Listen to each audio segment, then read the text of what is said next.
తెలుగువారి పెళ్ళి ఇలవైకుంఠమే మళ్ళీ సంప్రదాయమే సౌందర్యంగా సాగుతున్న పెళ్ళి ఇది తెలుగువారి పెళ్ళి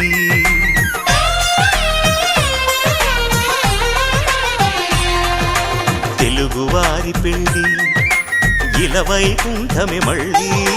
సంప్రదాయమే సౌందర్యంగా సాగుతున్న పెళ్ళి ఇది తెలుగువారి పెళ్ళి ఒకరికి ఒకరని అనుకుంటే అదే నిశ్చితార్థం ఆ నిర్ణయానికి తలవంచడమే పెళ్ళి అంతరార్థం శతమానం భవతి అంటుంది శ్రావణ మాసం శ్రావణ మాసం శ్రావణ మాసం తెలుగువారి పెళ్ళి ఇలవైకుంఠమే మళ్ళీ సంప్రదాయమే సౌందర్యంగా